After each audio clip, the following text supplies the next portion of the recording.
it was important to me to make sure that it was sustainable, or as sustainable as I could have made it. So everything's made from like recycled plastic bottles and just recycled waste basically, which is really cool. Yeah. I've styled over 100 women now, which is crazy. The women I've worked with, I've seen them literally, and this is why I love it so much, I've seen them go from being like, I don't know what to wear, I feel stressed out, I feel uncomfortable at work, etc., to then going into work and feeling empowered.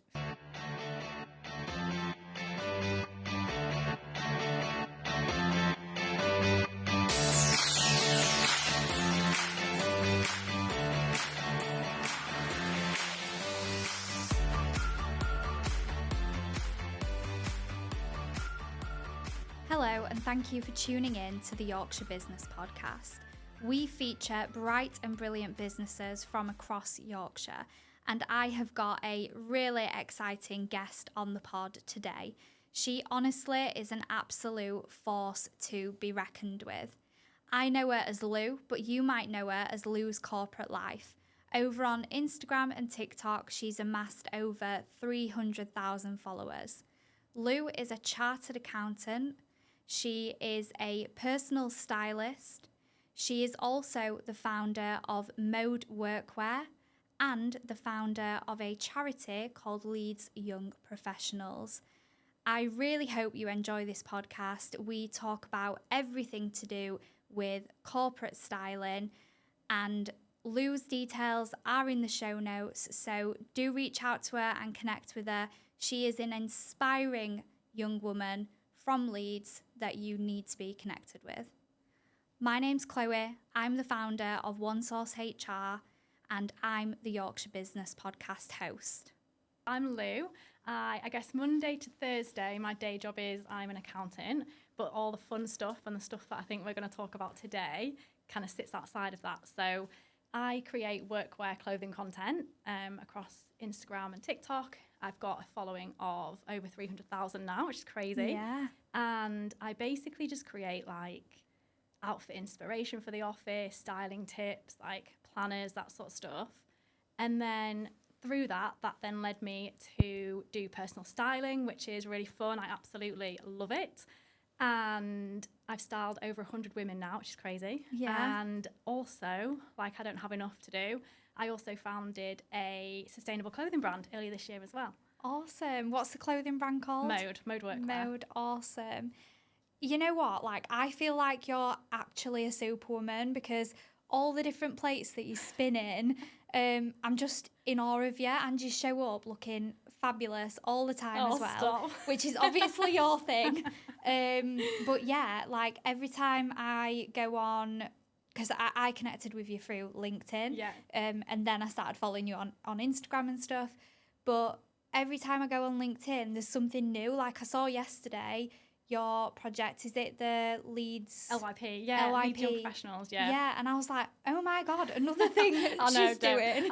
I was thinking recently I need to actually cut down on some things, because they always say, like, if you do loads of things, you don't do them well enough. So I think I need to, at some point, cut something out. But yes, I founded LYP with a group of others in 2022. Yeah. And it's a charity. It basically just helps professional people network, really. So we organise a ton of events, and we've got one coming up with, have you heard of SmartWorks before? Yeah, the I have, charity. yeah. So we've got a big fashion show going on in September with them, which will be really fun. Yeah. So, no, that's amazing.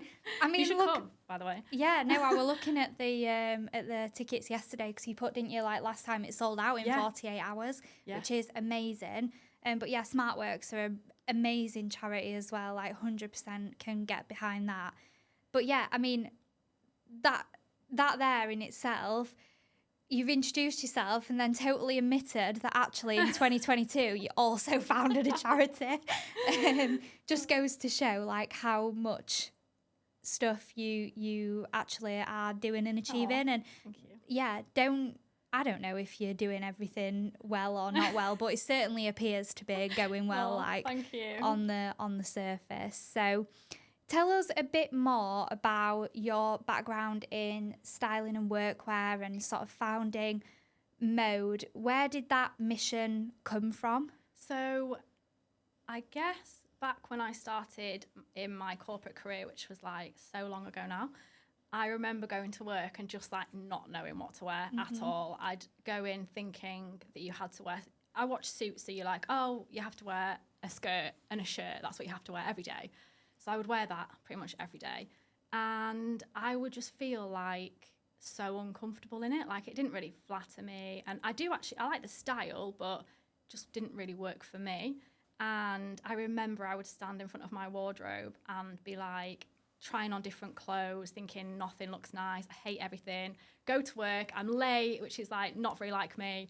And I'd just be stressed out. And then I'd feel just like rubbish. And it sounds really superficial, but I feel like it does, and the stats out there that show that it impacts your productivity, it impacts how you're seen at work, and I'm sure we'll get into that in a bit, but it's, so I guess that's where it started. And then as I spent a bit of time understanding what's like suited me, the colours, etc., and I guess found my own style, my friends were like, oh, where'd you get your blazer from? Where'd you get this from? So I thought, oh, well, I'll just set up an Instagram account. And then I guess the whole thing behind it, and the reason, I didn't set it up to get loads of followers. I set it up because I thought there's someone else probably like me back in like whenever it was that doesn't know how to dress for work, feels uncomfortable and wants a bit of help. So that's where it kind of came from. And the same with the styling. Like, I never actually intentionally went into that. I just had a DM from somebody asking me if I did it. And I was like, oh, yeah, maybe I should do this. So I just did it. And then it's gone from there really. So yeah, I love it though. Yeah. It's so fun. No, I love that. And I think I agree with you. I don't think it's superficial. It can actually be really difficult to know what to wear for work, because it's not nice, but you are judged on your appearance and how you dress and how you show up. And I think that is especially difficult for women as well in the workplace, and perhaps particularly in really corporate environments where, you know, suits, they're just not tailored the same as men's, are they? No. It's so funny. I forgot to say this actually to you when I came in. Kind of a bit off topic, but yesterday I felt that this conversation was just it was so random it was happening today, because yesterday I got a comment on one of my Instagram posts and it said something about, because I'd posted how I used to dress and how I dress now, and now I wear a lot of trousers because, like I said, the skirts just didn't particularly flatter me and I felt uncomfortable. And somebody commented something along the lines of, the new way of dressing for women in trousers, it removes the women being objectified as much. And I just thought it was really interesting, because obviously all your stuff that you do, sexual harassment, and I thought, I've never had a comment like that on one of my reels before. I just thought, how weird that has like happened the day before I'm coming here. I don't know if I'd necessarily agree that wearing a skirt or trousers removes any level of objectification. Yeah, definitely. I think when it comes to that sort of, it's always about power and control, and you know, let's face it, you could be objectified wearing a bin bag by some people, and that's just how it is. But I do think it's interesting. Like, I never used to wear trousers like for work, and it's because I'm quite short. So I'm only 5'1", and I've never been really slim. So I've always sat around like size 16, size 14, sort of between a 12 and a 16, like moving around. And I just thought, like, trousers aren't really going to fit me. They don't suit me. I'm too short. I'm too curvy. So I would always wear skirts or dresses. And trousers are something that I actually only discovered really and started wearing over the last couple of years. And and I love it now. I feel like it's a bit of a weird thing to say, but I feel like it's quite empowering. Like, I wearing love trousers and a trouser kind of suit as opposed to a dress. And I feel more confident, and like it reflects my age a little bit as well, if that makes sense. Yeah, definitely. I think skirts look great. Like, I love them. It's just that they don't particularly flatter me and like my body shape, I wouldn't say, but I do think they're like, I agree. It doesn't really matter what you wear. You're still going to get comments, etc. in the office, aren't you?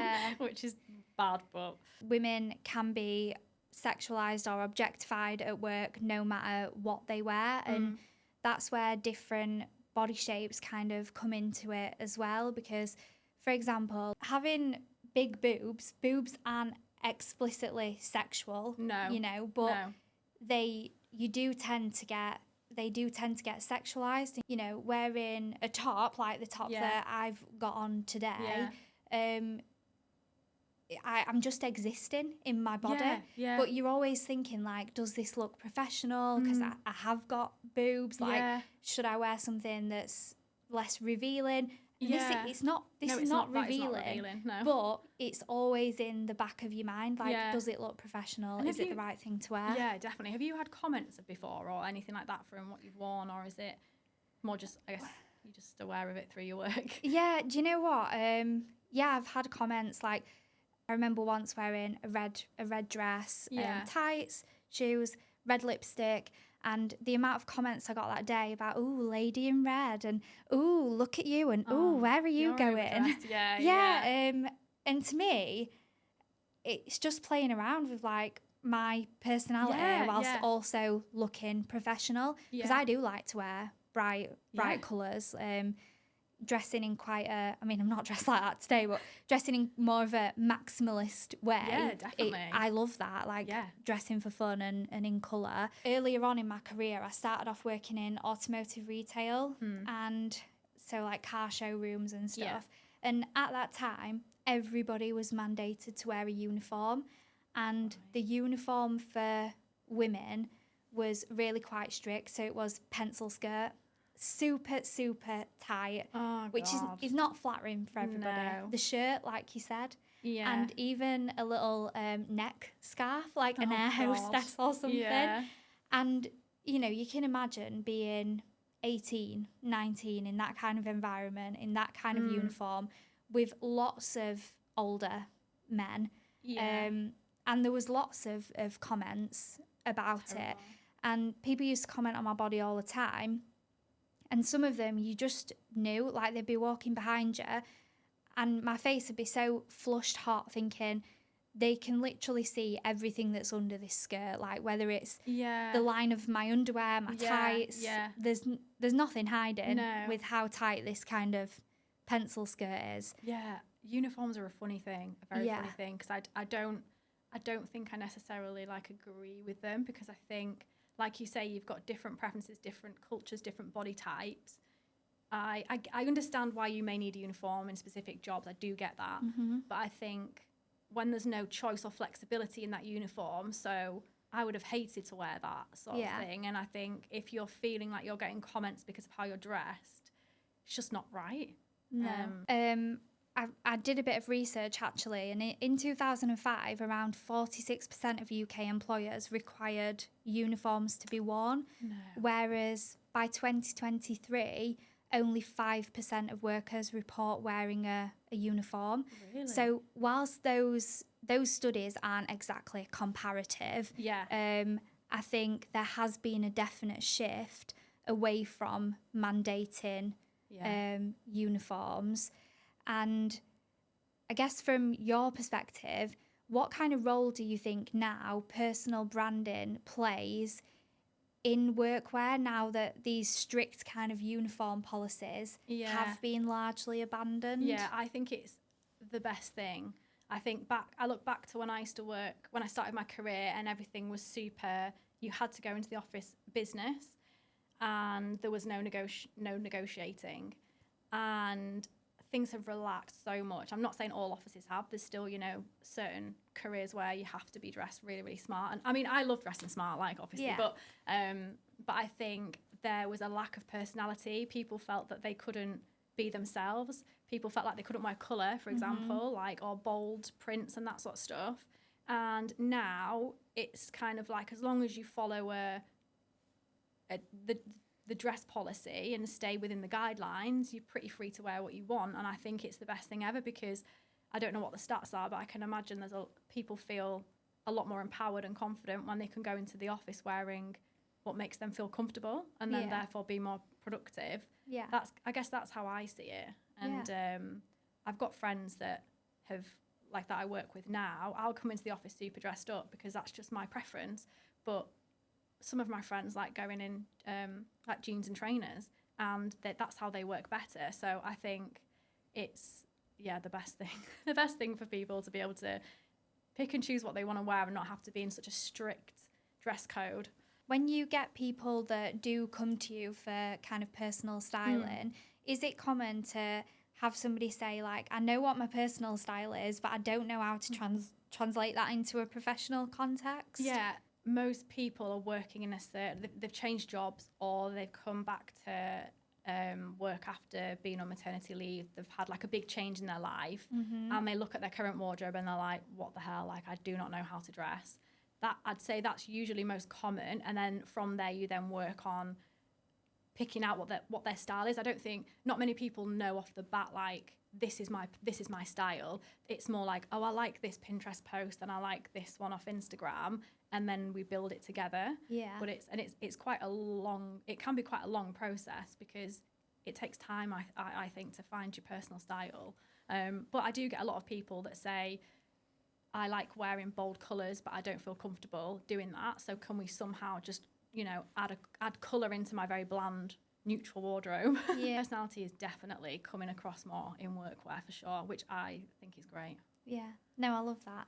And one of your recent posts that I saw that I really liked was your Vinted one. So like where someone had come to you and said, I don't have a massive budget. Yeah. And you'd gone on Vinted and within a matter of hours, for like 20 quid, you'd pulled together this rotational kind of work wardrobe for them. Yeah. And this is a bit of a blunt question, and it's not holding you to kind of specifics, but for anybody that is looking for that kind of service, I think people might think, oh, it's not for me because it's like, who am I? I'm just somebody, I'm a normal person that goes to work, or maybe I can't afford it. Like, what does it cost really to work with somebody who can help them with personal styling? And would you recommend it to your average Joe? Yeah, I would definitely recommend it. I think I'd recommend it to, if you have no idea where to start and you've got a bit of inspiration, but you don't know how to put outfits together, you don't know how to get your, I guess, personality across,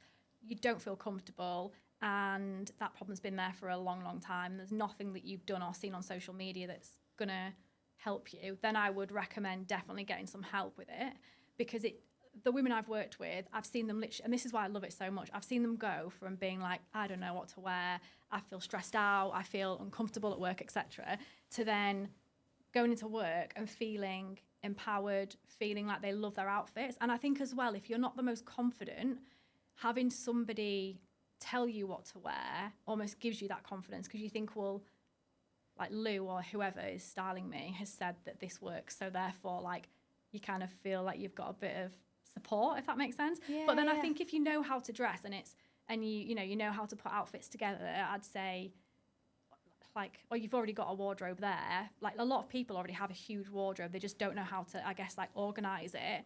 Then I'd say, I'll send you one of my Instagram videos on a capsule wardrobe, and I do that all the time, where I'll, like, if people message me and say, I'm starting out in the corporate world, where do I start? I'll be like, well, here's a post I've done on a capsule wardrobe, and here's a pack that I provide to everyone that shows you, like, the items you need and how you can put everything together. One of the first jobs I had, I remember wearing a pencil skirt, and it was kind of to the knees, but it was one of those that would rise up, as you walk. It wasn't the best quality. And I remember already feeling a little bit like, oh, is it too short? I'm not sure. And somebody saying, or someone discussing someone's skirt behind me while I was at the printer, and them saying, oh, it was quite a short skirt, it was probably the same length as Lou's. And that's the sort of thing you're talking about, where your confidence is flawed. So then I went home and just never wore. I felt like rubbish the rest of the day, felt so self-conscious, and I shouldn't have done, but I did. People just generally shouldn't comment on the people's appearance and what they're wearing, because even if it's well intentioned, it's like I was saying right at the beginning with those comments around, like, ooh, lady in red. I think what they were trying to say is, oh, you look quite nice or striking, but the way it was put across, that kind of comment, like, ooh, lady in red, it kind of has this inference of promiscuity about it. And for the rest of the day, I was just like, oh God, do I look really stupid and not fit in that's this environment? So I think, you're best off just not to comment. I always get the comment that I feel like I always get is why are you so dressed up? And I just think I saw someone else make a video about this, and she was basically saying like, well, I never go to you and say, why are you so dressed down? Because I don't care. Like, if that's what makes you happy and you feel your best wearing that, then do that. Like, I would never like comment on that. It's funny because if you're too dressed up, you get comments, but then if you're dressed down, you don't tend to get the comments. It's just, I feel like you can't win really, can you? No. With certain people. No, and you I feel like can't. since I like met you, I've been thinking, I was saying this before, of all the kind of situations that I've potentially been in the past, that when I was first starting out in my career, that are really bad. I remember being at a networking event years and years ago, pre-COVID, and I was wearing a black skirt, and it was quite long, black dress, sorry, it's quite long, and it was like not revealing at all, but I had black tights on, and I remember a guy saying to me, oh, I really like your outfit, it's really like sexy or something, but next time ditch the tights. And at the time you think, like that's funny, you just laugh along, but looking back I'm like, that is so bad. Yeah. And often, like, when we feel uncomfortable, we will laugh because we want to try and laugh it off and move away from the situation. It doesn't actually always reflect, our instant reaction doesn't always reflect how it actually makes us feel or how it impacts us. And that's really like one of the principles in my work of being a trauma-informed practitioner, is to recognize that the psychology of sexual misconduct is actually really, really complex, and we as a society, we are kind of taught that we have to react in a certain way or just put up with certain things, or that certain things aren't that harmful, like as you were saying, like oh, it's just a comment, like I didn't get groped or touched or anything like that, so surely it's okay. But actually, the more that we normalise the small behaviours, whether it's like microaggressions or sexist comments or sexually explicit comments, the more normalised we make them, the more that they escalate and they can become other things. So, if you were regularly networking with that person, who's to say that eventually that wouldn't have developed into them thinking it's okay to just touch you or brush past you. And as women as well, I think we laugh to pacify people, because at the end of the day, what is it, the Margaret Atwood quote where she says women are afraid that men will kill them and men are afraid that women will laugh at them. What's like, because I always thought, I was saying to you before, I always saw sexual harassment and the work that you do kind of as almost like someone's being groped, for example, but there must be so many tiny things before you get to that point.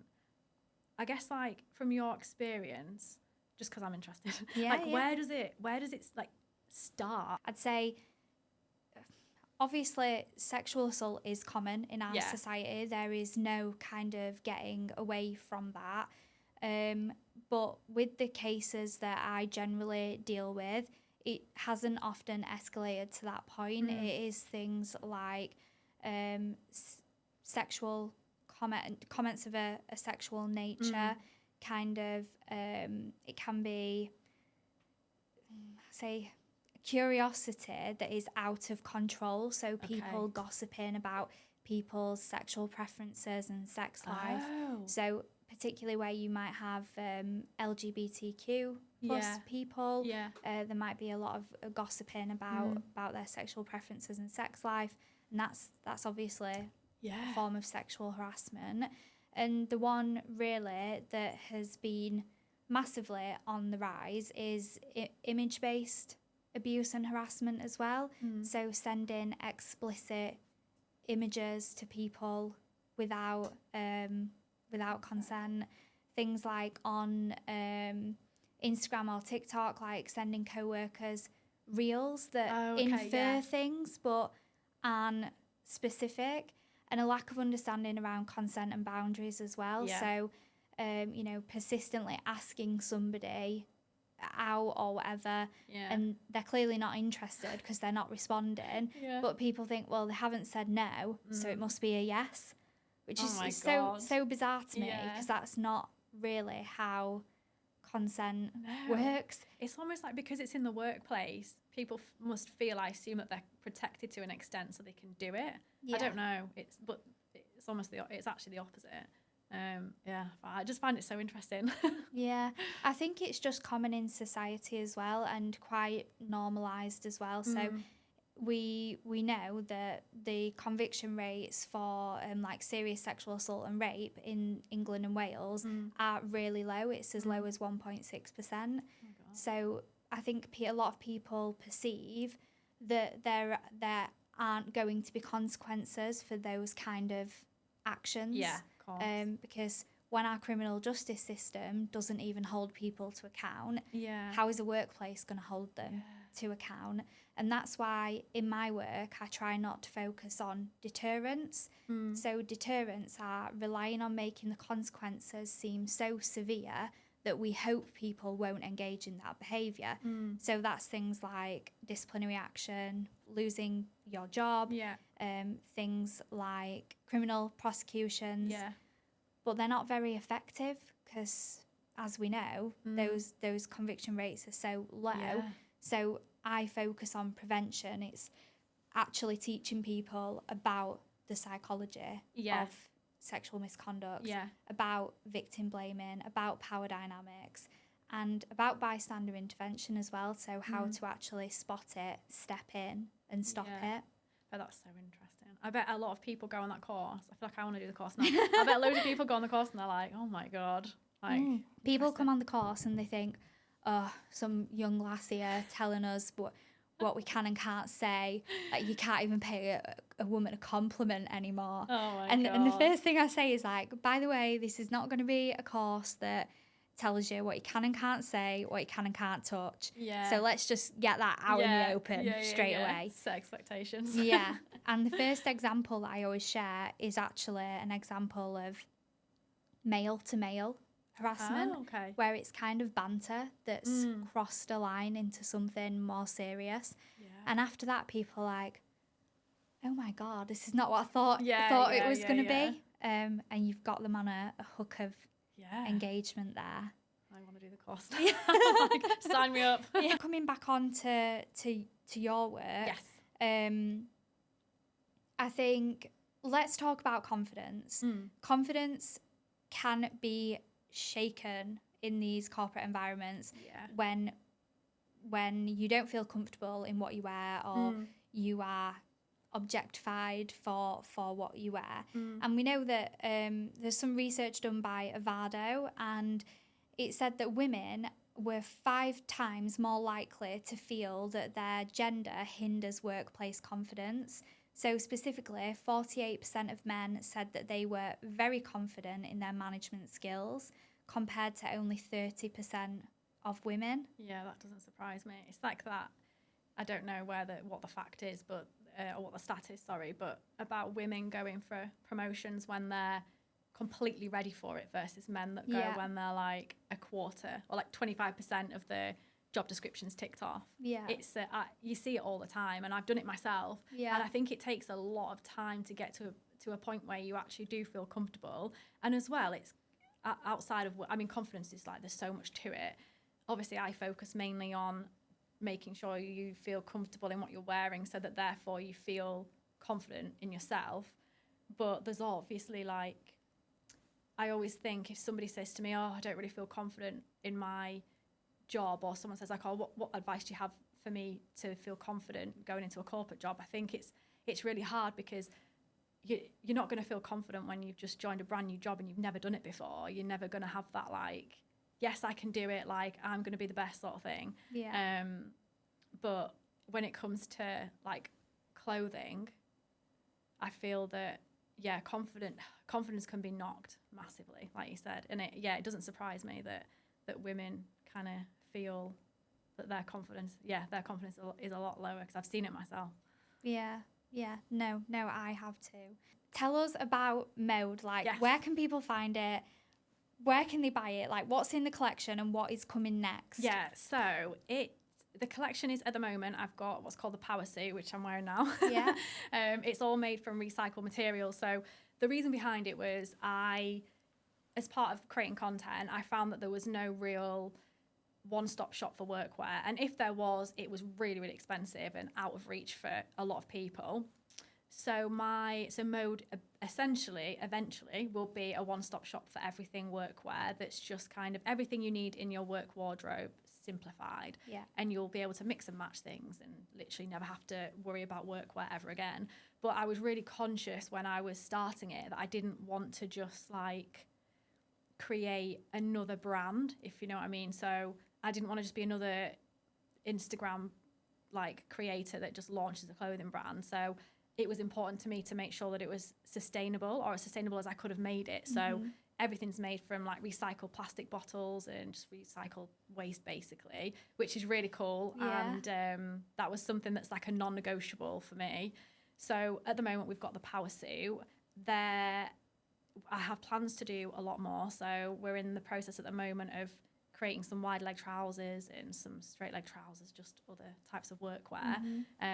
It's been an absolute roller coaster though, because trying to source recycled materials has just been an absolute nightmare. So I won't get into it because I don't want to bore you, but it's just it's a lot harder than I thought it was going to be. But anyway, it's great. I love it and I love the suit. So it's called Mode Workwear. So www.modeworkwear.co.uk and then just Mode Workwear on Instagram. Nice. No, love it.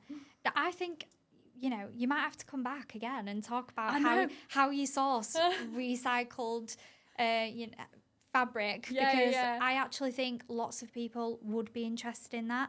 Like, sustainability is an absolutely huge piece for a lot of businesses, and I really love that you have got that right from the start, because a lot of businesses will rush into it, rush into launching products or whatever, and then try to retrospectively look at that sustainability piece.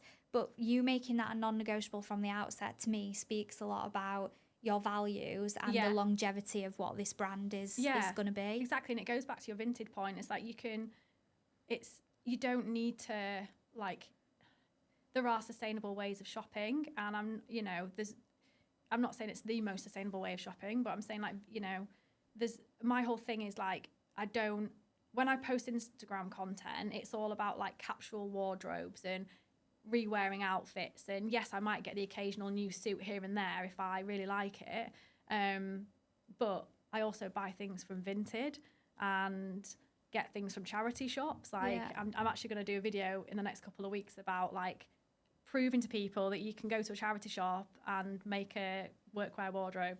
So it's just something that was important to me, and this is why it's taken, because I launched the power suit in February and it's taken a while to actually get another item out, new collection out, because it's just, I could easily just have launched the wide leg trousers in a normal material like months and months ago, but I'm just like, I'm not going to do that. I'd rather just wait, and then it's going to be slow, but it's, at the end of the day, it's better that than it just going against anything that like feels right with me.